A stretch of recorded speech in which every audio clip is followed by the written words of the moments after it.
poder, chega a estar tremendo minha mão, né? Aleluia.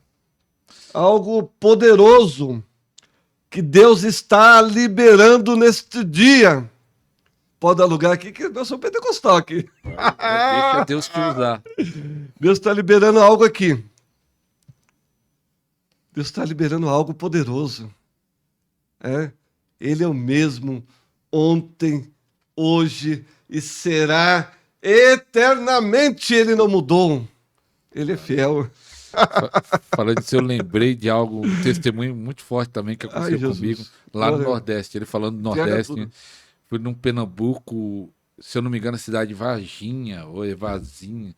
Acho que é isso, é do lado de Serra Talhada, é um povoado de Serra Talhada.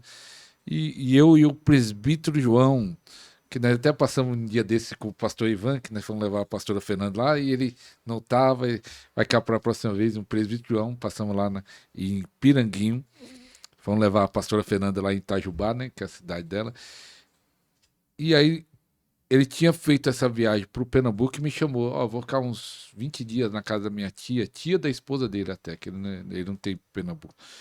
E ele tem um dom de evangelismo, de querer evangelizar, falar de Jesus para todo mundo, muito maior do que o meu. E ele falou, vamos falar de Jesus.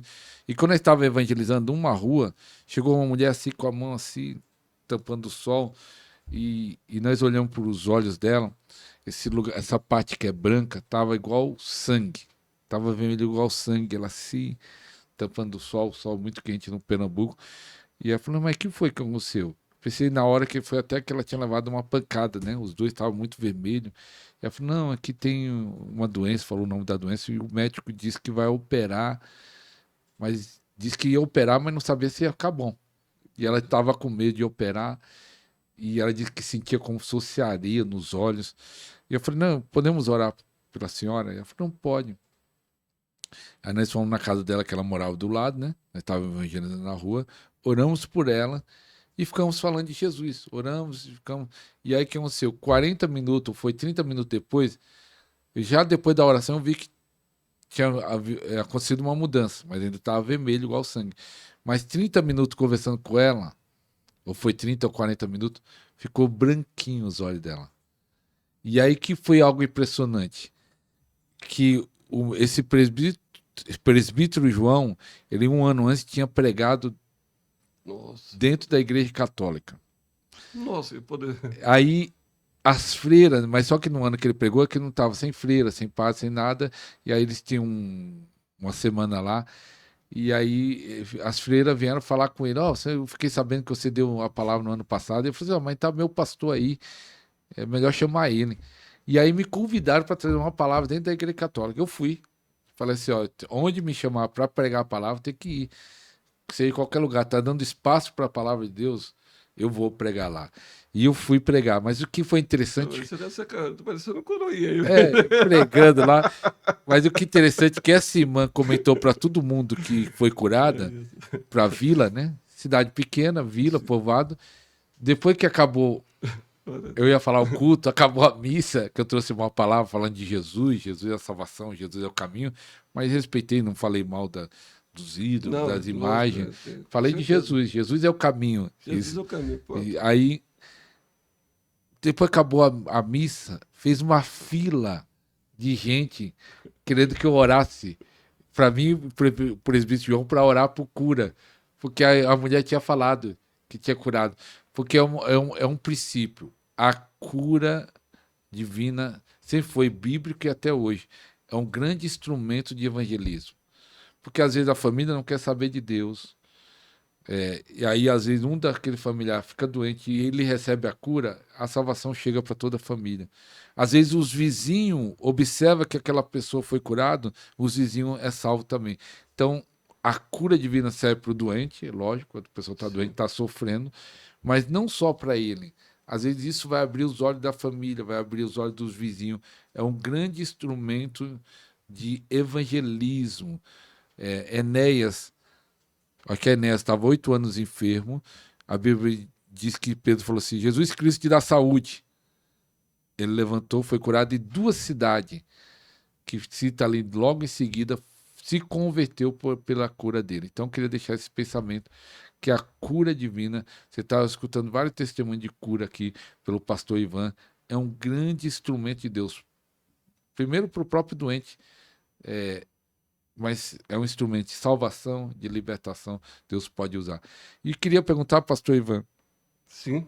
dessas curas, talvez uma que você não citou, que mais te impressionou? Você falar, você mesmo ficou impressionado com o que Deus fez. Você me pegou agora. Porque assim, cada uma tem uma que eu poderia contar, são várias. Você vai lembrando, né? Tem umas que eu contei no podcast que eu participei anteriormente e não lembrei de contar, e estou lembrando hoje. Então é uma coisa que vai vindo. Você falando agora dessa manifestação de poder através dessa senhora que não chegava a quase nada, e teve uma situação bem parecida no interior de São Paulo, no evangelismo. A gente evangelizando e a mulher ela já não estava vendo quase nada. E depois da oração, a vista dela deu uma clareada também. Eu falei para os irmãos acompanhar lá, mas ela não estava vendo quase nada. Foi curado. E através da oração, e ela levou a gente para orar pelos vários parentes dela lá também. Então você vê, faz um chama. É um chama, algo poderoso. Verdade. Então, isso eu gosto muito de citar a Bíblia. Você falou agora de Enéas e assim por diante. Até que do lado está aberto aqui. Acho que é para mim não esquecer, porque o texto seguinte, que eu li do Centurião de Cafarnaum, o texto seguinte é a sogra de Pedro. E eu quero falar também sobre a sogra de Pedro também. E depois teve um testemunho de sogra também. É poderoso. Pode ficar à vontade. Teve uma ocasião que eu estava numa reunião de missões, que eu faço muito missões. Volta e meia eu falo alguma coisa de missão, porque eu sou um pastor que também eu trabalho muito no campo missionário.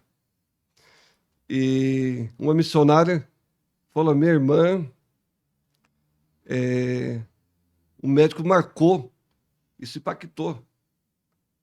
O médico marcou a amputação da perna da minha irmã. E ela queria que eu fosse também e orar. Falou: não, vamos marcar, vamos pegar o carro lá, eu quero orar pela minha irmã, porque os médicos vão amputar a perna dela. Eu falei: minha irmã, pelo amor de Deus, não vai dar tempo. Era outro estado. Não, era interior de São Paulo, tipo Várzea, aquela região indo ali antes de São Roque, aquela região ali. Eu falei: meu irmão, não vai dar tempo.